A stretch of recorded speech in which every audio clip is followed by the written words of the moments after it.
লাগি বতাহত বিয়পি ফুলৰে পাহিতে তোমাৰে হাঁহি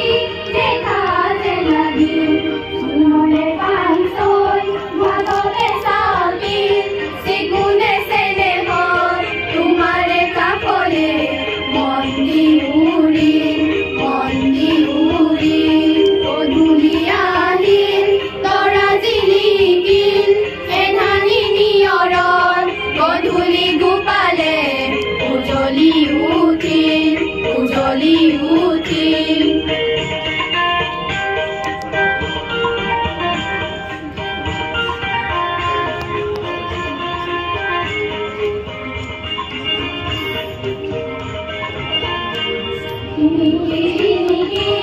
তোমাৰে মাতি নুৰণি সৰকি ৰাতিৰে বাহিতে শুনা যেনে লাগিল নিকিৰি নিকি তোমাৰে মাতি নুৰণি সৰকি ৰাতিৰে বাহিতে শুনা যেনে লাগিল মনৰে লিহিৰি মনৰে মুহুৰি তোমাকে ধিয়াই বুজনিয়া গছি উৰাজে মাৰি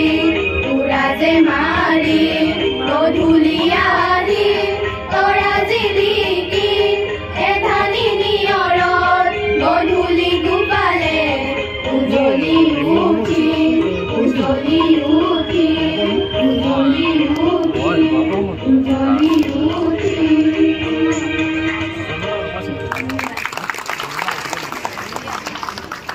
হিমন্ত বিশ্ব শৰ্মা ডাঙৰীয়াই যেতিয়া মুখ্যমন্ত্ৰীৰ দায়িত্ব লৈছিলে প্ৰথম আমাৰ এখন সভা হৈছিলে আৰু সভাখনত শিক্ষাৰ ওপৰত গুৰুত্ব প্ৰদান কৰিছিল কাৰণ শিক্ষাই হ'ল একমাত্ৰ আমাৰ বাটকটীয়া যি বাটেৰে আমি যি ল'ৰা ছোৱালী ছাত্ৰ ছাত্ৰী আছো সেইসকলে ভৱিষ্যতৰ সপোনৰ দিঠকলৈ লৈ যোৱা একমাত্ৰ অনুষ্ঠানেই হ'ল শিক্ষা অনুষ্ঠান আৰু এই শিক্ষা অনুষ্ঠানসমূহ যিহেতু আজিৰ প্ৰায় 30-40 বছৰ আগত নিৰ্মাণ হোৱা আৰু তেতিয়া নিৰ্মাণ হোৱা বিদ্যালয়সমূহ ইমান সাইন্টিফিক নাছিলে বৈজ্ঞানিক সম্পন্ন নাছিলে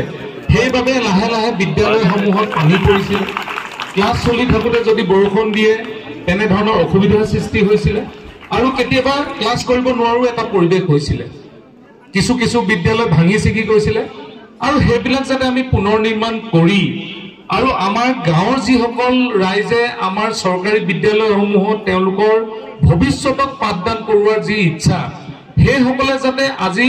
এখন প্ৰাইভেট স্কুলৰ নিচিনা বিদ্যালয়ত পঢ়িব পাৰে তাৰ বাবে মাননীয় মুখ্যমন্ত্ৰী ডাঙৰীয়াই প্ৰথমতে সেই সপোন দেখিছিল আৰু তাৰে পৰিণতিত আজি পালেঙিত আমাৰ সমষ্টিৰ প্ৰথমখন বিদ্যালয় আজি আধাৰশিলা অনুষ্ঠান অনুষ্ঠিত হৈছে